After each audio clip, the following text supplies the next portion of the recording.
이 시간 하나님의 말씀 봉독하겠습니다. 하나님의 말씀은 마태복음 23장 23절로부터 28절까지의 말씀이 되겠습니다. 제가 여러분들에게 봉독해 드리겠습니다. 화 있을 진저 외식하는 서기관들과 바리새인들이여, 너희가 박하와 회향과 근처의 11조는 들이되 율법에 더 중한 바 정의와 긍휼과 믿음은 보였도다. 그러나 이것도 행하고 저것도 버리지 말아야 할지니라. 맹인된 인도자여, 하루살이는 걸러내고 낙타는 삼키는도다. 화 있을 진저 외식하는 서기관들과 바리새인들이여, 잔과 대접의 거천 깨끗이 하되 그 안에는 탐욕과 방탕으로 가득하게 하는도다. 눈먼 바리새인이여, 너는 먼저 안을 깨끗이 하라. 그리하면 그것도 깨끗하리라. 화 있을 진저 외식하는 서기관들과 바리새인들이여, 회칠한 무덤 같으니 겉으로는 아름답게 보이나 그 안에는 죽은 사람의 뼈와 모든 더러운 것이 가득하도다. 이와 같이 너희도 겉으로는 사람에게 옳게 보이되 안으로는 외식과 불법이 가득하도다. 아멘.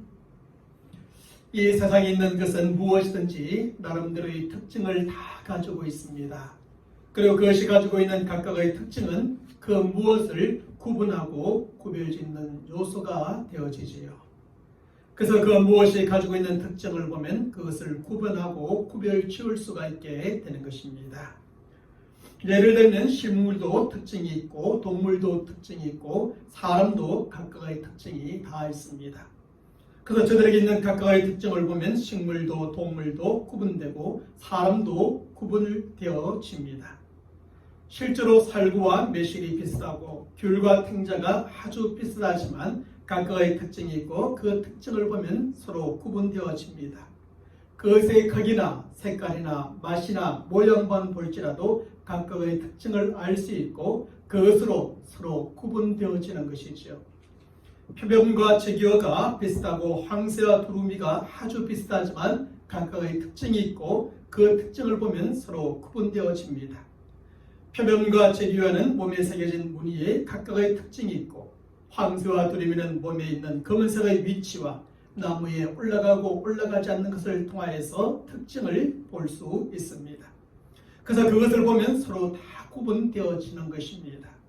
사람도 비슷한 사람들이 많이 있어서 구별하는 것이 쉽지 않지만 쌍둥이는 너무나 비슷해서 구별하는 것이 더욱더 쉽지 않습니다. 하지만 너무나 비슷해서 아무리 구별하는 것이 쉽지 않은 쌍둥이라 할지라도 각각의 특징이 있고 부모들은 저들의 특징을 잘 알고 있습니다. 그래서 다른 사람들은 거의 구별할 수 없는 쌍둥이일지라도 부모들은 저들을 쉽게 구별할 수 있게 되는 것이죠. 그것은 다 각각의 특징을 갖고 있기 때문에 그러한 것입니다. 그 무엇인가의 특징에는 이렇게 그것을 구분하고 구별짓는 요소가 되어집니다. 그러므로 우리가 무엇인가를 잘 구분하고 구별짓기 위해서는 그것이 가지고 있는 특징을 먼저 잘 알아야만 합니다. 그러면 그 특징을 통해서 그것이 무엇인가를 분명히 알고 그것을 잘 구별할 줄 알아야 합니다. 그것이 바른 것인지 잘못된 것인지 따라야 할 것인지 따르지 말아야 할 것인지를 구별할 줄 알아야 하는 것이죠. 그런데 율법주의적인 신앙을 구분하고 구분짓는 것도 마찬가지입니다. 율법주의 신앙도 여러 가지 특징이 있어서 그 특징을 보면 그것이 율법주의적 신앙인지 아닌지를 쉽게 판단할 수 있게 된다는 것입니다. 우리는 지난 2주일 동안의 율법주의적인 신앙의 특징 3가지를 먼저 생각해 보았습니다. 율법주의적인 신앙의 첫 번째 특징은 자기 의로움이었습니다. 그리고 두 번째 특징은 영적 우월감이었습니다. 그리고 세 번째 특징은 전통에 의존하는 것이었지요. 사랑하는 성도 여러분, 자기 의로움, 영적 우월감, 그리고 전통에 의존하는 것이 바로 율법주의적 신앙의 3가지 특징입니다. 그러므로 우리의 신앙과 신앙생활 속에 이러한 특징이 드러나고 있다면 우리는 판단할 수 있을 겁니다. 우리가 잘못된 신앙 체계인 율법주의 신앙과 신앙생활에 빠져 있다는 것을 판단할 수 있을 거지요. 우리가 잘못된 믿음과 생각과 오해와 착각 그리고 하나님의 말씀을 피하는 신앙을 가졌고 그런 신앙생활을 하고 있다는 것을 이런 특징이 나타남을 통하여 판단할 수 있게 되는 겁니다. 그러므로 우리는 우리의 잘못된 믿음과 생각을 버려야 하고 오해와 착각에서 벗어나야 합니다. 그래서 잘못된 신앙체계인 율법주의적인 신앙과 신앙생활에서도 벗어나 바른 신앙과 바른 신앙생활을 회복해야만 하는 것이지요. 그런데 율법주의적 신앙의 특징은 이것으로 끝이 아니라 이외에도 성경은 여러 곳에서 몇 가지 더 율법주의적 신앙의 특징을 우리에게 보여주고 있습니다. 그리고 율법주의적 신앙의 네 번째 특징은 바로 영적인 무지입니다. 예수님께서는 오늘 본문 24절과 26절의 말씀에서 서기관들과 바리새인들에 대하여 무엇이라고 말씀하셨습니까? 맹인된 인도자여 하루살이는 걸러내고 낙타는 삼키는도다. 눈먼 바리새인이여 너는 먼저 안을 깨끗이 하라. 그리하면 겉도 깨끗하리라 말씀하십니다. 이 말씀에서 예수님은 저들을 향하여 반복해서 맹인, 눈먼 바리새인, 곧 소경이라고 부르고 계십니다. 그런데 여기에서의 소경은 육적인 면에서의 소경이 아니라 영적인 면에서의 소경을 말하는 것입니다. 그리고 영적인 면에서의 소경이라는 것은 영적인 무지, 곧 영적으로 알지 못한다는 것을 의미하는 말씀입니다. 그래서 예수님께서는 마태복음 22장 29절의 말씀에서도 저들을 향하여 너희가 성령도 하나님의 능력도 알지 못하는 거로 오해하였다고 지적해 주기도 하셨던 겁니다. 그러면 예수님이 이러한 지적을 받았을 때 서기관과 바리새인들의 반응은 어땠을까요? 저들은 우리가 하나님의 말씀도 하나님의 능력도 제대로 알지 못해 하는 오해를 하였구나 라고 생각하였을까요? 그렇지 않았습니다. 저들이 예수님의 이러한 지적을 겸손히 받아들인 것이 아니라 오히려 예수님을 비웃었습니다. 왜냐하면 저들은 그 누구보다 하나님의 말씀을 많이 알고 잘 알고 있다고 생각하는 사람들이었기 때문입니다. 사실 오늘날로 말하면 저들은 신학교 교수와 같이 성경을 많이 배우고 많이 연구한 박사들이라 할 수 있습니다. 그런 저들에게 예수님께서는 하나님의 말씀을 모른다고 하며 하나님의 능력도 모른다고 하니 저들은 이렇게 말씀하시는 예수님을 비웃었을 것입니다.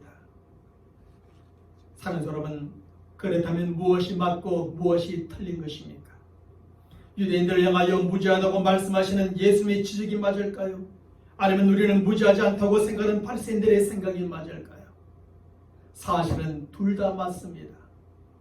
단지 예수님과 바리새인들 사이에는 알에 대하여 이해하는 차이가 있었을 뿐입니다. 여기서 예수님께서는 바리새인들이 말씀의 본질적인 의미를 제대로 알지 못하고 있음을 지적하시며 책망하고 계시는 겁니다. 하지만 바리새인들은 말씀의 피상적인 의미를 그 누구보다 많이 알고 잘 알고 있다고 생각하였던 사람들이었지요. 결국 바리새인들은 겉으로는 하나님의 말씀을 많이 알고 잘 알고 있는 것 같았지만 실제로는 전혀 알지 못하는 영적 소경이었다는 것입니다. 그리고 예수님께서는 바로 이러한 점에서 저들이 영적으로 무지하다고 지적해주고 계시는 겁니다. 예수님께서는 마태복음 13장 14절과 15절의 말씀에서 이렇게 말씀하셨습니다. 그러므로 내가 그들에게 비유로 말하는 것은 그들이 보아도 보지 못하며 들어도 듣지 못하며 깨닫지 못함이라. 이사야의 예언이 그들에게 이루어졌으니 일렀으되 너희가 듣기는 들어도 깨닫지 못할 것이요 보기는 보아도 알지 못하리라. 여기서 예수님은 사람들 중에는 이렇게 듣기는 들어도 깨닫지 못하고 보기는 보아도 알지 못하는 사람들이 있다는 것입니다. 그런데 이런 사람들이 누구인가 하면 바로 율법주의적 신앙에 빠져 있는 저 바리새인들이라는 사실입니다. 다시 말하면 저들은 하나님의 말씀을 듣지 못해서 영적으로 무지한 사람들이 아니요 하나님의 말씀을 보지 못해서 알지 못하는 자들이 아니라는 것입니다. 사실 하나님의 말씀은 그냥 많이 읽고 듣는다고 그 의미와 깨달아지는 것이 결코 아니지요. 말씀의 참된 의미는 성령님의 조명에 의해서 우리에게 깨달아지고 알려지게 되는 것입니다. 그리고 하나님께서는 진실로 하나님의 말씀을 알고자 하는 가난한 마음의 사람들에게 그 말씀이 깨달아지고 알게 하시는 은혜를 베풀어 주시지요. 하지만 그 당시에 많은 바리새인들은 마음이 완악한 사람들이었고 하나님의 말씀을 알고자 하는 가난한 마음도 없었습니다. 저들은 하나님의 말씀을 바르게 알고자 구하지 않았고 그저 조상들의 전통과 규례에 따라 그 말씀을 해석하고 적용할 뿐이었습니다. 그러면서 저들은 그 누구보다 하나님의 말씀을 많이 알고 있고 잘 알고 있다고 생각하였던 것이지요. 하지만 바리새인들은 하나님의 말씀을 듣기는 들어도 깨닫지 못하고 보기는 보아도 알지 못하였습니다. 율법주의적 신앙에 깊이 빠져 전통과 규례에 따라 하나님의 말씀을 해석하고 적용하고자 하였으니 오히려 저들의 오해와 착각이 가득할 뿐이었던 것이지요. 저들은 율법의 규례에 따라 스스로 의롭다고 생각했는데 의롭지 않았고 우월하다고 생각했는데 우월하지 않았고 바르다고 생각했는데 저들은 바르지 못했습니다. 특별히 하나님의 말씀을 많이 알고 잘 안다고 생각했는데 영적인 소경이요 영적으로 무지하였습니다. 바로 이것이 율법주의적 신앙에 빠져있는 바리새인들이 보여주었던 율법주의적인 신앙의 특징으로서 영적 무지라는 것입니다. 스스로는 잘 알고 있다고 생각하는데 사실은 아무것도 알지 못하고 잘 알고 행한다고 말하는데 사실은 아무것도 알지 못하고 하나님의 말씀과는 전혀 상관없이 행하는 것, 그것이 바로 영적 무지요 영적 무지의 결과인 것입니다. 사랑하는 성도 여러분, 하나님의 말씀을 피상적으로 아는 것과 말씀의 본질을 제대로 깨닫고 아는 것과는 완전히 다른 것입니다. 하나님의 말씀을 피상적으로 아는 것은 그 말씀의 본질, 참된 의미를 잘 알지 못하는 것과 같은 것입니다.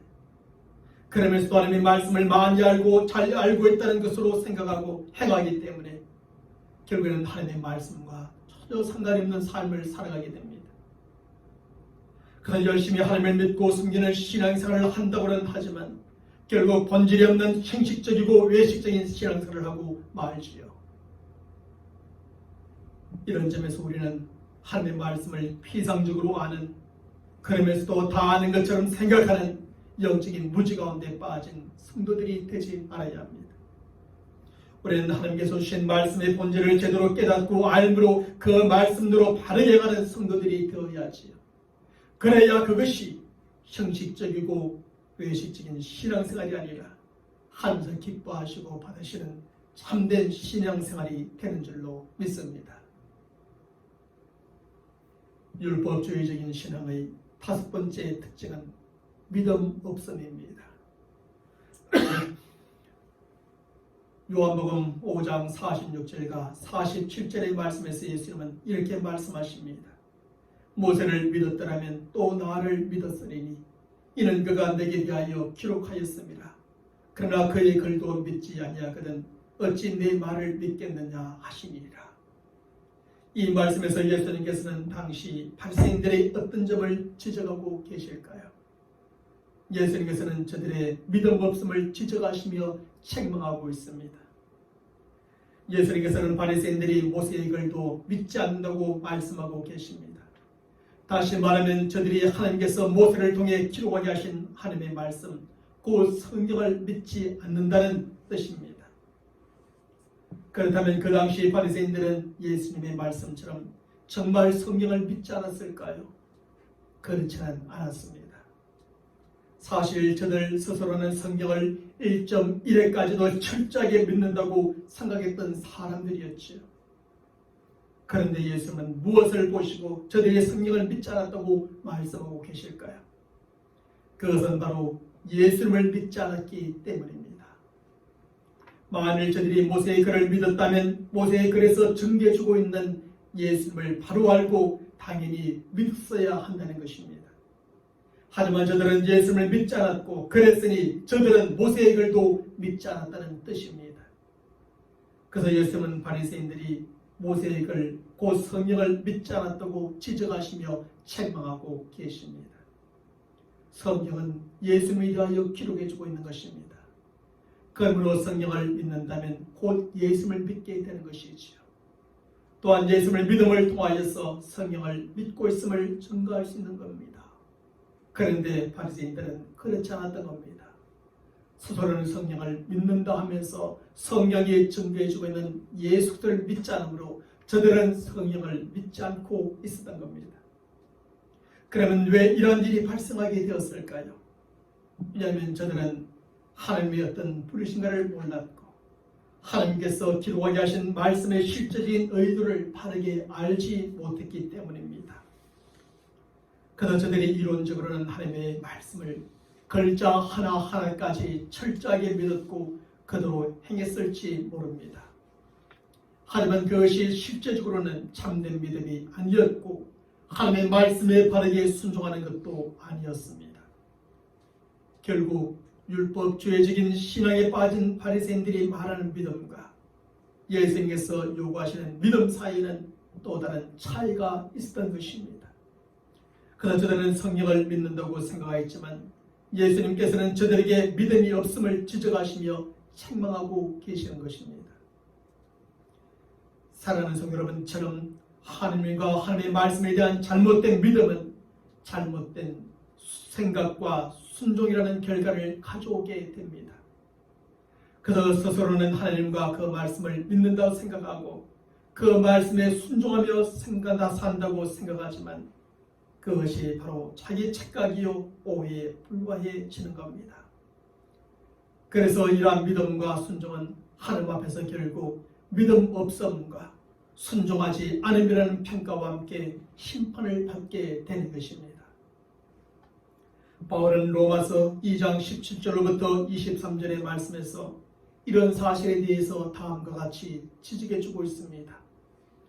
유대인이라 불리는 내가 율법을 의지하며 하나님을 자랑하며 율법의 교훈을 받아 하나님의 뜻을 알고 지극히 선한 것을 분간하며 매인의 길을 인도하는 자여 어둠에 있는 자의 빛이요 율법에 있는 지식과 진리의 모범을 가진 자로서 어리석은 자의 교사여 어린 아이의 선생이라고 스스로 믿으니 그러면 다른 사람을 가르치는 내가 내 자신을 가르치지 아니하느냐?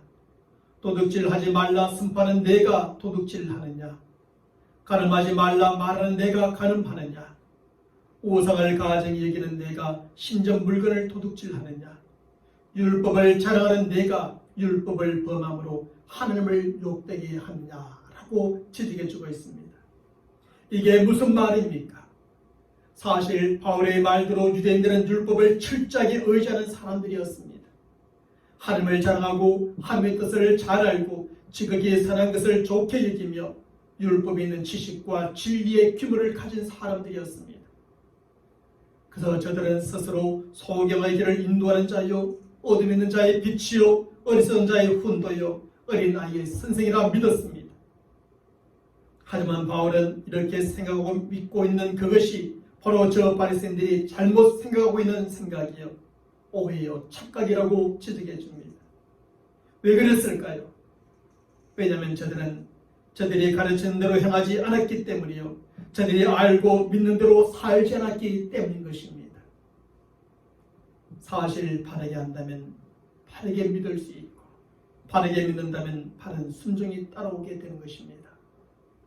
하지만 저들은 하나님과 그 말씀의 의도를 바르게 알지 못했기 때문에 바르게 믿지 못했고 바르게 믿지 못했기 때문에 순종한다고는 하였지만 순종이 따르지 않았습니다. 그 하나님을 자랑하고 하나님 영광이 되어야 될 저들이 도리어 하나님을 욕되게 하는 사람들이 되었고 하나님의 이름이 저들로 말미암아 세상 사람들에게 모독을 받게 하는 사람들이 되고 말았습니다. 결국 유대인들의 율법주의적인 신앙은 하나님을 잘 알고 믿는 것 같지만 실제로는 하나님을 바르게 알거나 믿지 않기 때문에 바른 순종과 삶이 따라오지 않았다는 겁니다. 그 하나님을 자랑하는 것이 아니라 욕되게 하고 하나님 영광이 아니라 하나님의 이름을 모독받게 하는 것입니다. 바로 이러한 모습이 믿음 없는 자들의 실제적인 모습이요 율법주의적 신앙의 다섯 번째 특징입니다. 사랑하는 여러분, 그러면 오늘날 우리들의 모습은 과연 어떠할까요? 하나님의 말씀을 읽거나 듣거나 배울 때는 그대로 믿고 인정한다고 고백하기도 합니다. 하지만 실제의 삶 속에서는 그 읽은 말씀대로 들은 말씀대로 배운 말씀대로 순종하며 살지 않는 것은 아닙니까?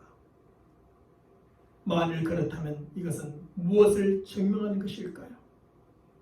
이것은 곧 믿음이 없다는 것을 증명하는 것이며 율법주의적인 신앙에 우리 또한 빠져 있다는 사실을 증명하는 것일 겁니다.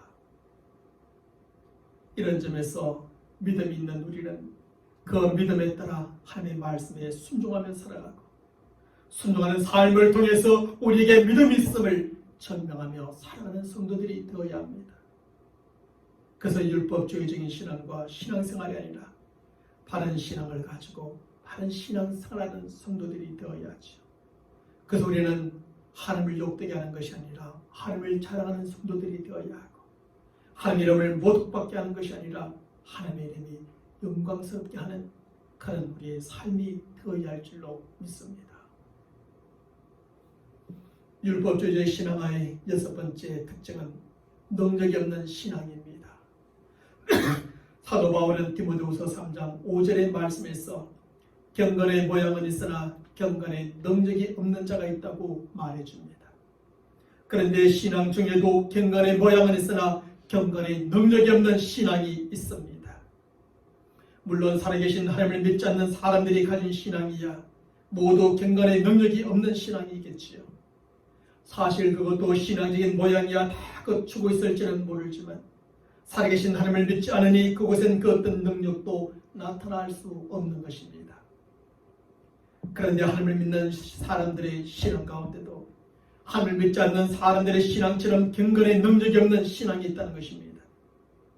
그리고 바로 이러한 신앙은 사람들이 그저 형식과 의식으로 가득 찬 율법주의적인 신앙에 빠져 있을 때 나타나게 되는 모습입니다.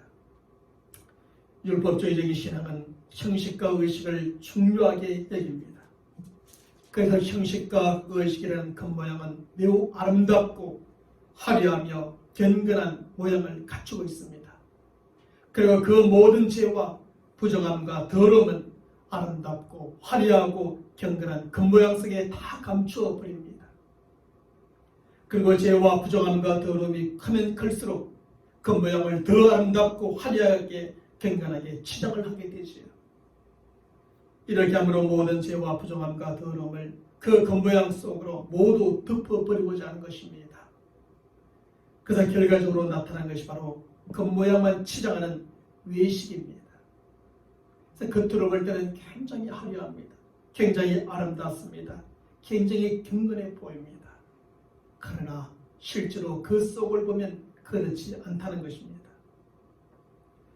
예수님께서는 오늘 본문의 말씀에서 이렇게 외식하는 바리새인들의 모습을 강력하게 꾸짖으며 책망하십니다. 오늘 본문 25절로부터 28절의 말씀에서 화 있을 진저 외식하는 서기관들과 바리새인들이여 잔과 대접에 그천 깨끗이 하되 그 안에는 탐욕과 방탕으로 가득하게 하는도다. 눈먼 바리새인이여 너는 먼저 안을 깨끗이 하라. 그리하면 겉도 깨끗하리라. 화 있을 진저 외식하는 서기관들과 바리새인들이여 해출한 무덤 같으니 겉으로는 아름답게 보이나 그 안에는 죽은 사람의 뼈와 모든 더러운 것이 가득하도다. 이와 같이 너희도 겉으로는 사람에게 옳게 보이되 안으로는 외식과 불법이 가득하도다 라고 책망하십니다. 사랑스러운 언제 우리에게 경건의 능력이 주어집니까? 언제 우리에게 구원의 능력, 생명의 능력, 변화의 능력이 주어집니까? 경건의 능력은 바리새인들처럼 율법의 규례를 잘 지킨다고 주어지는 것이 아닙니다. 그것은 아름답고 화려하며 경건한 형식과 의식의 겉모양을 잘 갖춘다고 주어지는 것도 아닙니다. 오직 복음만이 모든 믿는 자에게 주시는 구원의 능력이 되고 영원한 생명의 능력이 되고 변화를 일으키는 능력이 됩니다. 복음만이 영육간에 더 충만하고 강건하게 하며 더 정결하고 거룩한 삶을 살아가게 하는 경건의 능력이 되는 겁니다. 그러므로 우리가 복음이 되시는 예수님을 먼저 믿고 믿음으로 살아갈 때 그 능력이 우리에게 주어지며 나타나게 됩니다. 결국 우리의 믿음과 신앙의 본질인 복음, 예수 그리스도가 없는 신앙은 율법주의적 신앙에 빠져버리고 마는 것입니다. 그래서 형식과 의식의 겉모양만을 치장하고 그것의 모든 죄와 부정함과 더러움을 감추어버리는 외식으로 경건의 능력은 사라지고 마는 겁니다. 껍질만 있으니 본질이 없으니 능력이 나타날 수가 없는 겁니다. 본질에 계시는 예수도 그 복음이 없으니 겉이 아무리 아름답고 화려하고 경건해 보여도 능력은 없는 겁니다. 그런데 오늘날 많은 성도들이 경건의 능력이 없는 신앙과 신앙생활을 하는 경우가 있습니다. 그것은 형식과 의식의 겉모양을 치장하는 신앙과 신앙생활로 율법주의적 신앙에 빠져들고 있기 때문입니다. 유대인들처럼 교회에 나올 때마다 겉으로는 좋은 옷을 입고 아름다운 종교적인 은혜를 구사하며 사람들 보기에도 그럴듯한 종교적인 모양을 갖추고 나옵니다. 그 사람들이 보면 정말 경건해 보입니다. 참으로 신앙적으로 보입니다. 그런데 그 안에는 세상의 온갖 죄와 더러움과 부정과 욕심과 탐욕이 가득합니다. 그리고 그 안에 이러한 요소들이 많고 많으며 크면 클수록 더욱더 경건의 모양으로 포장하고자 합니다. 그래야 이러한 요소들이 겉으로 드러나지 않을 것이요, 그래야 다른 사람들이 모르니 안심이 되기 때문입니다. 사랑하는 여러분, 하지만 이렇게 아는 죄로 가득하고 겉을 아름답게 치장하는 외식에 빠진 신앙이 바로 율법주의적 신앙의 또 다른 특징이지요. 그러나 겉으로 볼 때 경건의 모양이 있으나 경건의 능력이 없는 바로 율법주의 신앙으로 드러나게 됩니다. 하지만 이러한 신앙은 유대인들의 회칠한 무덤과 같은 신앙으로서 오직 예수님의 꾸짖음과 책망을 받고 마는 것입니다. 우리는 사람들의 겉을 보면서 참으로 아름답다고 능력이 있는 것 같다고 경건하다고 말하지만 주님께서는 그 모습을 보면서 꾸짖고 책망하시는 겁니다. 이런 점에서 우리는 온갖 형식과 의식으로 우리의 겉을 아름답게 치장하지 말고 하나님의 말씀으로 날마다 우리 안을 깨끗하게 닦아가야 합니다. 우리 안에 숨겨져 있는 죄와 더러움과 부정과 욕심과 교만과 시기와 탐욕들을 우리가 닦아내야 합니다. 그래서 우리는 경건의 모양만 있는 율법주의적 신앙의 사람들이 아니라 경건의 능력을 나타내는 바른 신앙을 가지고 바른 신앙생활을 하는 우리 모든 성도들이 되어야 할 줄로 믿습니다. 우리 안에 있는 온갖 죄와 더러움과 부정과 욕심, 교만과 탐욕은 그냥 한번 닦아내고 한번 썰어낸다고 없어지는 것이 아닙니다. 하나님의 말씀과 기도 가운데 끊임없이 닦아내고 또 썰어낼 때 드디어 경건의 모습을 회복하게 되고 경건의 능력을 나타내는 삶을 살아갈 수 있게 되는 겁니다. 한 번, 두 번 닦아내고 썰어냈다고 다 됐다 생각하지 마시고 하나님의 말씀과 기도 가운데 끊임없이 우리 안을 깨끗하게 닦아내셔서 우리 안에 복음의 능력으로 가득하여진 만큼 우리의 삶과 우리의 신앙과 신앙생활 속에 경건의 능력을 나타내며 사는 저와 여러분 모두가 되시기를 주님의 이름으로 간절히 축원합니다.